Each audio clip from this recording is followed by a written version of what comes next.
ఉత్తరప్రదేశ్ ఉప ముఖ్యమంత్రి కేశవ్ ప్రసాద్ మౌర్య తెలంగాణ సీఎం రేవంత్ రెడ్డిని కలిశారు. ప్రయాగ్రాజ్ కుంభమేళా ఆహ్వానాన్ని అందించారు. జూబ్లీహిల్స్ నివాసంలో సీఎం రేవంత్ రెడ్డి కలిసి ఆహ్వాన పత్రం అందించారు. మహాకుంభమేళా 2025 జనవరి 13 నుంచి ఫిబ్రవరి 26 వరకు అలహాబాద్ లో జరగనుంది. ప్రతి 12 సంవత్సరాలకు ఒకసారి నిర్వహించే కుంభమేళా సందర్భంగా పవిత్ర నదుల్లో స్నానం చేయడం ముక్తిమోక్ష మార్గమని భక్తులు నమ్ముతారు. ప్రయాగ్రాజ్ లోని కుంభమేళా అన్ని కుంభోత్సవాల్లో అత్యంత ముఖ్యమైనదిగా ప్రాచుర్యం పొందింది.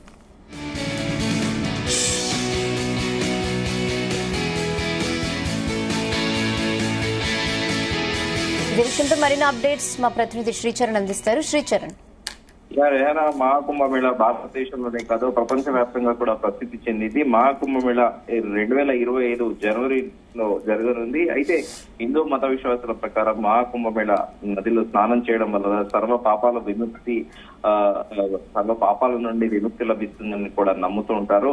అయితే ఈ కుంభమేళా అనేది హిందూ మతంలో ఒక ముఖ్యమైన పండుగ కూడా పరిగణిస్తారు. దీనికి ప్రత్యేక ప్రాముఖ్యత కూడా ఉంది. మహాకుంభమేళా సందర్భంగా పవిత్ర నదిలో స్నానం చేస్తే పాపాలన్నీ హరిస్తాయని కూడా నమ్ముతూ ఉంటారు. ఈ సమయంలో కోట్ల మంది భక్తులు తరలి వచ్చి నదిలో స్నానాలు ఆచరిస్తారు. 12 ఏళ్ల తర్వాత కుంభమేళాను నిర్వహించనున్నారు. భారతదేశంలోని 4 పవిత్ర నదులు 4 పుణ్యక్షేత్రాల్లో మాత్రమే ఈ కుంభమేళా నిర్వహిస్తారు. ఈ మహాకుంభమేళా ప్రయాగరాజ్, నాసిక్, హరిద్వార్, ఉజ్జయినిలోనే మాత్రమే కూడా నిర్వహించనున్నారు. ఋషుల కాలం నుంచి కుంభమేళా అనేది ఈ పండుగను జనవరి 13వ తేదీన కూడా ఈ ఉత్తరప్రదేశ్ వేదికగా కూడా ఈ మహాకుంభమేళా అనేది ప్రారంభం కానుంది. జనవరి 13న పుష్యమాసంలో పౌర్ణమి తిథితోని కూడా ఇది ప్రారంభం అవుతుంది. దీనికి ప్రత్యేకంగా కూడా కొన్ని షాహీ స్నాన్ తేదీలు అంటూ కూడా దీనికి ప్రత్యేకంగా కూడా కొన్ని తేదీలు కూడా అంటే మంచి రోజులుగా కూడా అభివర్ణిస్తారు. ఈ రోజులని వీటిలో జనవరి 13వ తేదీన పౌష్ పూర్ణిమ అంటారు. ఈ రోజు కూడా ప్రాధాన్యత సంతరించుకుంటుంది. అలాగే 14 మకర సంక్రాంతి రోజు మొదటి షాహీ స్నాన్ అంటారు.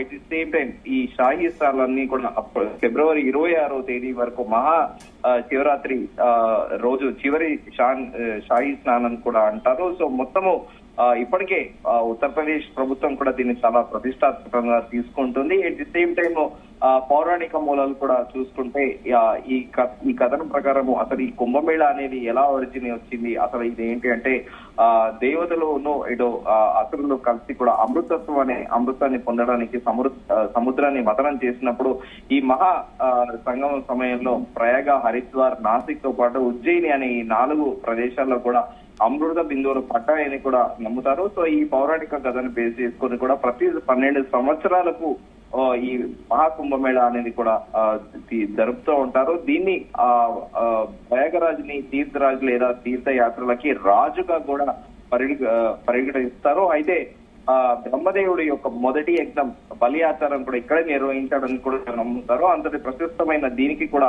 ఉత్తరప్రదేశ్ ప్రభుత్వము చాలా ప్రత్యేకమైన ఏర్పాట్లు కూడా చేస్తుంది. గోవా, కోల్కతా, మహారాష్ట్ర సహా దేశంలోని ఎంపిక చేసిన అంటే జల నిపుణులు సిబ్బంది ఎవరైతే ఉంటారో డిపార్ట్మెంట్ లో వారందరినీ కూడా ప్రయోగాలకు కూడా చేరుకున్నారు. 1 month ముందటి నుంచే కూడా ఎక్సర్సైజ్ కూడా వాళ్ళతో చేయిస్తున్నారు. At the same time gas cylinder అంటే ఆక్సిజన్ లేకుండా 40 అడుగుల లోతు నీటిలోకి వెళ్ళగల సామర్థ్యంగా ఉన్న స్థానిక మత్స్యకారులు, గజయితగాళ్ళు అంటారు కదా, వారిని కూడా స్థానిక నుండి కూడా ప్రభుత్వం సాయం కోరుతుంది. ఎట్ ది సేమ్ టైం 10 కంపెనీల పిఎస్సి, అలాగే 12 కంపెనీల ఎన్డీఆర్ఎఫ్, అలాగే 6 కంపెనీల ఎస్డీఆర్ఎఫ్ సిబ్బందిని కూడా వినియోగించనున్నారు. అయితే 340 మంది నిపుణులు ఎవరైతే ఉంటారో వాటర్ స్విమ్మింగ్ తో పాటు అలాగే దీంట్లో నిష్ణాతులు ఉన్న వాళ్ళందరూ కూడా 24 గంటల పాటు ఘాట్ల వద్ద క్షణం కూడా పర్యవేక్షిస్తారు. దాదాపు 220 హైటెక్ డీప్ డైవర్లు 24 గంటల పాటు కూడా అలర్ట్ మోడ్ లో ఉంటాయి. 700 బోట్ల ద్వారా కూడా నిరంతరం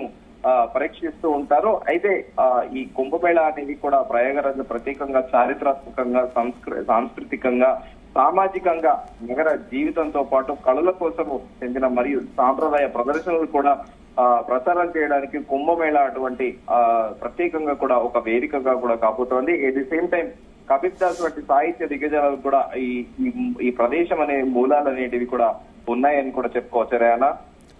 okay Sricharan, thanks for the updates.